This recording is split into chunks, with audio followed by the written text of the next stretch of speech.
sont pas très bien classés. Est-ce que c'est un piège justement de se dire qu'ils sont pas bien, ils sont vraiment moins bons que l'année dernière? Non, on sait très bien que c'est dû à la Coupe d'Europe que leur classement est aussi bas parce que on sait que c'est une équipe qui est très difficile à manier. Elle sera encore très difficile à manier ce week-end, même si elles sont en perte de confiance. Pourquoi elle est difficile à bouger cette équipe? Parce qu'elle a déjà un milieu de terrain solide, un très bon gardien, deux centraux, même pas que deux centraux, une défense carrément, que ce soit les centraux et ceux de côté qui sont très solides dans les duels. Ils ont Beria et Corchia qui sont absents, parce qu'ils sont suspendus, puis Souaré, ils sont handicapés quand même. Oui, c'est vrai qu'ils sont handicapés et c'est vrai que c'est le moment d'en profiter, vu en plus qu'ils ont joué hier. Mais avec tous ces éléments-là, tout le monde pense qu'on va gagner, mais c'est là le piège. Oui, ça va être une configuration de match totalement différente de ce que vous avez connu à Marseille. Là, vous aurez plutôt à faire le jeu. Comment vous allez vous adapter à cette différence d'adversaire? On ne sait pas parce que c'est au fur et à mesure du match. C'est-à-dire que si on voit qu'on maîtrise le match, c'est clair qu'on va essayer de l'emballer le plus vite possible. Mais après, si on voit qu'on est aussi en difficulté, on va essayer d'être plus intelligent tactiquement pour pas se prendre des buts d'une manière naïve et d'essayer de changer la situation. Parce que Marseille, c'est une équipe qui se livre, et Lille ne se livre pas, c'est ça va être ça la différence. Oui, c'est vrai. Mais après, si vous voulez, dans les 10 premières minutes, vous savez à peu près quel style de match ça va être. Et c'est vrai qu'on pense normalement qu'on aurait plus le ballon, mais rien n'est sûr. Est-ce que justement, le fait qu'ils jouent la Coupe d'Europe, tout ça, il faut leur rentrer dedans tout de suite? Bien sûr, aussi. Il faut leur montrer qu'ils vont passer un après-midi très difficile. Est-ce que l'équipe de Lille peut ne pas être très motivée dans la mesure où l'année dernière ils avaient difficilement accepté d'avoir pris ce but alors qu'ils allaient jouer pour le record? Non, je pense pas parce que quand même ils sont en difficulté au niveau du classement, donc ils sont obligés de vouloir prendre des points. Oui, c'est ce que je voulais dire. Est-ce qu'ils ne peuvent pas nourrir une motivation un peu plus importante justement à cause de ce match de l'année dernière qui leur a resté à travers la... Non, je pense pas. Je pense que c'est différent parce qu'après ils sont tellement dans une situation difficile au niveau du championnat que je pense pas qu'il y ait une certaine revanche à prendre par rapport à l'année dernière. Peut-être le goal et Niama peut-être, mais le reste de l'équipe, je pense pas. Tu parlais de buts encaissés de façon naïve. C'était un peu le cas à Marseille sur au moins le premier but. Est-ce que vous avez mis l'accent là-dessus cette semaine? Non, on n'a pas vraiment eu le temps. C'est juste remobilisé pour le match de Lille. Après, c'est vrai que ça a été un match difficile à avaler dans le sens où on aurait pu perdre, c'est vrai, bien avant, c'est-à-dire être mené au score bien avant. Mais c'est juste la manière, les 5 dernières minutes qui ont fait mal. Qu'est-ce que vous avez retenu de positif et qui peut éventuellement vous servir pour la suite? Qu'on peut regarder les meilleurs les yeux dans les yeux. C'est-à-dire que même si Marseille a eu plus d'occasions que nous, on a aussi eu des occasions. Et on n'est pas resté recroquevillé dans notre camp. Et je pense qu'on a fait un beau football malgré le nombre de situations favorables à Marseille. Tu étais dans une position qui n'est pas habituellement la tienne. Elle a l'air de t'aller cette position aussi.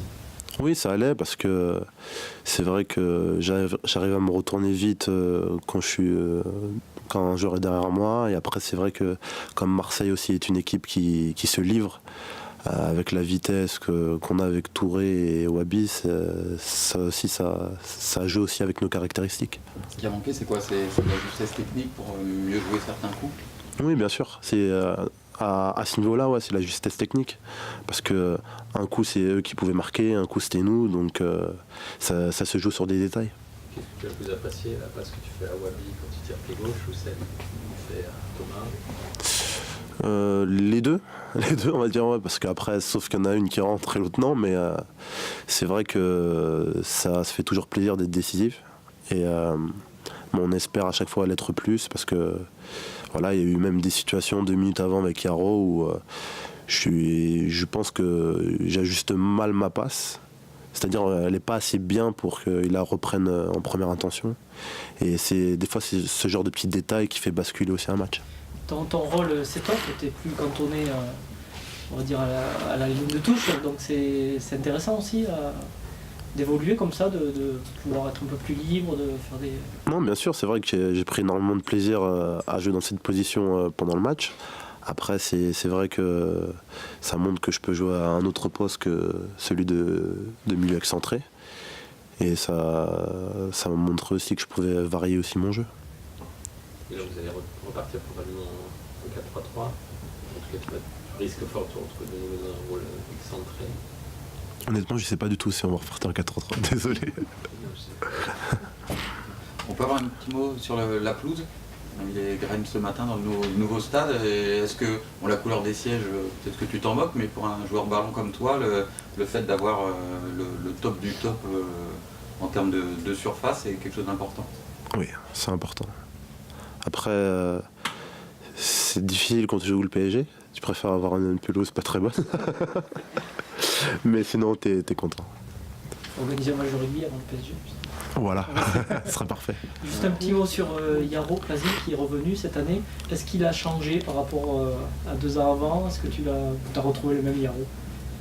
C'est vrai qu'il quand même il a un peu plus, on va dire, le sourire et tout, c'est vrai. Mais ouais, sinon globalement, il n'a pas changé.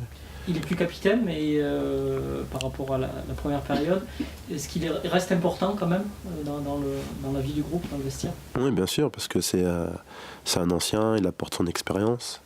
Et aussi, c'est un des leaders techniques de l'équipe. Le projet de jeu, on le sait, c'est tourner vers l'avant et à la limite marquer un but de plus que l'adversaire. Depuis le début de la saison, il y a un seul match où vous n'avez pas pris de but. C'est plus facile à accepter pour un joueur offensif de prendre des buts comme ça à chaque match ou... Non, c'est difficile dans le sens où tu dis aussi peut-être tu fais pas aussi ta part du job. Parce que quand l'adversaire en marque, ben, tu voudrais aussi de faire de même pour aider à faire souffler aussi tes coéquipiers. Mais c'est la loi du jeu. Après, je pense que, vu notre classement, c'est que ben, on est assez heureux de cette démarche. Après, on a toujours des choses à rectifier aussi. Oui, parce que vous prenez quand même des buts, vous êtes parmi les plus mauvaises défenses. Ça veut dire aussi que vous n'avez pas cette sécurité défensive. Oui, mais c'est aussi parce qu'on a un jeu qui va aussi vers l'avant. Et qui dit jeu vers l'avant ne dit pas obligatoirement que ceux de l'attaque.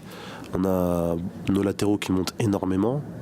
Et même nos centraux, pour créer le décalage, ils montent aussi. Donc on est une équipe qui, quand elle perd le ballon, on peut être amené à concéder déjà beaucoup d'occasions. Et donc beaucoup d'occasions et peut-être aussi des buts derrière. Donc il n'y a pas une envie de changer un peu la philosophie. On reste toujours cette philosophie de départ en attaque. Oui, bien sûr, mais après, on peut toujours être, si vous voulez, pointilleux après. Ben voilà, ce match-là, peut-être qu'il fallait rectifier ça.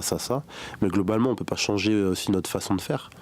Parce qu'on voit que ben, ça porte ses fruits et que je pense que c'est bien de continuer de cette façon. Parce que si on aurait joué contre Marseille dans notre 18 mètres, peut-être qu'on aurait fait 0-0.